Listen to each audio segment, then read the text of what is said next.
అక్క చెల్లెళ్ళు ఇలా ఎందుకుంటారు? మా అక్క అంటే నాకు అంతగా ఇష్టం ఉండదు. తన పెళ్ళి అయిపోయింది, కానీ నేను ఎప్పుడూ తన ఇంటికి వెళ్ళలేదు. కేవలం అమ్మా నాన్న వెళ్ళేవారు. నాకు తను ఎలా ఉందో కూడా తెలియదు. తను అప్పుడప్పుడు మా ఇంటికి వచ్చేది. వెళ్ళేటప్పుడు అమ్మ కొన్ని సామాన్లు ఇచ్చి పంపించేది. ఈ విషయం నా భార్య నాకు వచ్చి చెప్పేది. చూడు, మీ అమ్మ మీ సంపాదనంతా ఎలా ఖర్చు చేస్తుందో. మీ అక్కకు ఇలాంటివన్నీ ఇక మానేయమని మీ అమ్మకు చెప్పు అంది. ఇదంతా విని నాకు కూడా చాలా కోపం వచ్చింది. వెంటనే అమ్మ దగ్గరికి వెళ్ళి, ఏంటమ్మా ఇదంతా నువ్వు అక్కకు ఎప్పుడు వచ్చినా ఒకసారి పప్పులు, బియ్యం, సబ్బులు ఇలా ఏదో ఒకటి ఇచ్చి పంపిస్తూ ఉంటావు అనగానే అక్క ఈ మాటలు వింది. 1 గంట తర్వాత నా దగ్గరికి వచ్చి, చిన్న రిక్షా పిలుస్తావా, నేను ఇంటికి వెళ్ళాలి అంది. అక్క మాటలు విని నేను లోపల ఎంతో సంతోషపడ్డాను. కానీ మాట వరుసకు ఇంకా కొన్ని రోజులు ఉండొచ్చు కదా అని అన్నాను. లేదు, స్కూలు సెలవులు అయిపోయాయి, రేపటి నుంచి పిల్లలను స్కూలుకి పంపివ్వాలి అని చెప్పి అక్క బయలుదేరి వెళ్ళిపోయింది. నాన్న చనిపోయిన తర్వాత ఇంటిని వాటాలు వేసినప్పుడు మా 2 అన్నదమ్ములు మాత్రమే పంచుకున్నాం. వాటిలో తనకు ఏమీ ఇవ్వలేదు. అయినా తను నిశ్శబ్దంగానే ఉంది. కానీ మా అమ్మ బాగా ఏడ్చింది మరియు అడిగింది అక్కకు కూడా కొంచెం ఇవ్వమని.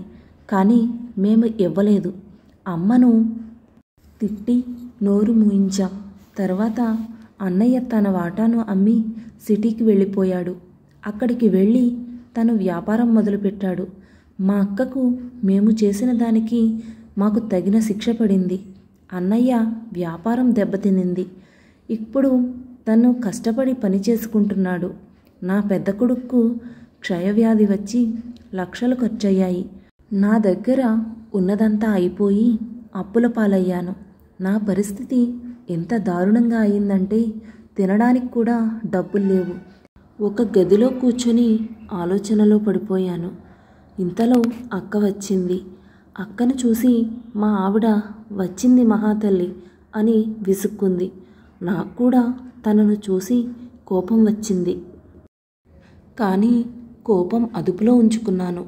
అక్క నా దగ్గరగా వచ్చి కూర్చుని, చిన్న బాధపడకు అని తన చేతికి ఉన్న బంగారు గాజులు తీసి నాకు ఇచ్చి, చిన్న వీటిని తీసుకుని ఇంట్లో రేషన్ బియ్యం తీసుకో, పిల్లాడికి వైద్యం చేయించు, ఈ గాజు విషయం ఎవరికీ చెప్పకు అని ఒట్టు వేయించుకుని, ఇంకా అవసరమైతే మొహమాట పడకుండా అడుగు అని చెప్పి వెళ్ళింది. నేను చాలా ఆశ్చర్యపోయాను. ఇంటి దగ్గర పిల్లలు బావ వచ్చే టైం అయింది, నేను వెళతాను అంది. తనను బయట వరకు పంపడానికి బయటకు వెళ్ళాను. చూస్తే తన చెప్పులు చాలా అరిగిపోయి ఉన్నాయి. బట్టలు కూడా చాలా పాతగా ఉన్నాయి. నేను ఎప్పుడూ మా అక్క పరిస్థితిని తెలుసుకోలేదు. కానీ అక్క నన్ను ఆపదలో చూసి అక్క పరిగెత్తుకుంటూ వచ్చి తన గాజులను నాకు ఇవ్వడం నన్ను ఆలోచనలో పడేసింది. నా కళ్ళల్లో కన్నీళ్లు తిరిగాయి. మేము అన్నదమ్ములం ఎంత స్వార్థపరులం. అక్క చెల్లెళ్లను ఒక్క క్షణంలోనే పరాయ వాళ్లను చేసేస్తాం. కానీ వారు తమ అన్నదమ్ములకు చిన్న కష్టం వచ్చినా తట్టుకోలేరు. నేను తన గాజులు పట్టుకొని గట్టిగా ఏడవడం మొదలుపెట్టాను. ఈ వీడియో కనుక మీకు నచ్చినట్లయితే please do like, share and subscribe to my channel. Thank you for watching.